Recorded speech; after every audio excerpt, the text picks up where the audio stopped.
Advance বলে যে টাকা নেওয়া হয় থাকে, এই টাকা শুদ্ধ নয়, এটা অ্যাডভান্স নয়, মূলত এটা অতিরিক্ত নেওয়া হয়ে থাকে, এর উপর জাকাত দিতে হবে, মালিককে জাকাত দিতে হবে, দোকানদারকে নয়।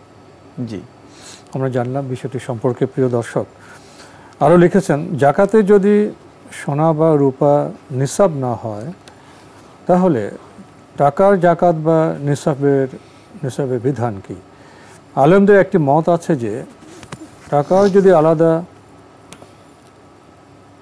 সোনা বা রূপা নিসাব না হয়, যে কোনো একটির সাথে মিলিয়ে ওই নির্দিষ্ট বস্তুর যেমন সোনা বা রূপার নিসাব হলে জাকাত দিতে হবে।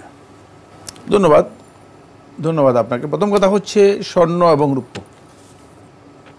রাসূলুল্লাহ সাল্লাল্লাহু আলাইহি ওয়াসাল্লাম দুইটারই আলাদা আলাদা নিসাব উল্লেখ করেছেন। যদি রাসূলুল্লাহ সাল্লাল্লাহু আলাইহি ওয়াসাল্লাম দুইটার সমান হতো তাহলে দুটাকে যোগ করে নিসাব উল্লেখ করতেন। আর সাহাবাদের কাছ থেকে আমল সাব্যস্ত হয় নিজে দুটাকে যোগ করে সালফে সালেহিনগণ নিসাব নির্ধারণ করেছেন।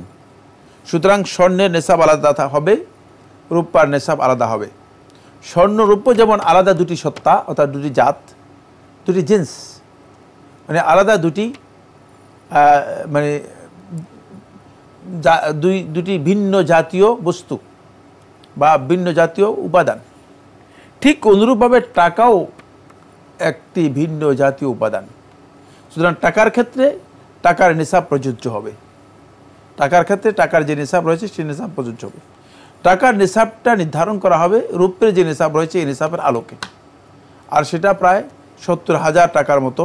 যদি কারো কাছে 1 বছর থাকে এবং 1 বছরে যদি তার এই টাকা নিজস্ব খরচ টরচের অতিরিক্ত তার কাছে 1 বছর সময় থাকে তাহলে তাকে জাকাত দিতে হবে। সুতরাং মানে স্বর্ণের সাথে রূপ্য যুক্ত হবে না, রূপের সাথে টাকা যুক্ত হবে না, এটাই বিশুদ্ধ। প্রত্যেকটি নিসাব আলাদা আলাদা হবে, প্রত্যেকটি নিসাব আলাদা। এই সবটাকে যোগ করার প্রয়োজন নেই, যেহেতু এগুলো নাও সম্পূর্ণ আলাদা,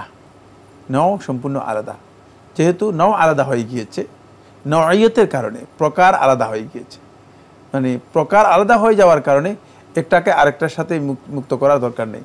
যেমন ডাল এবং চাল মিলিয়ে তারপরে জাকাতের নিসাব নির্ধারণ করা হবে না।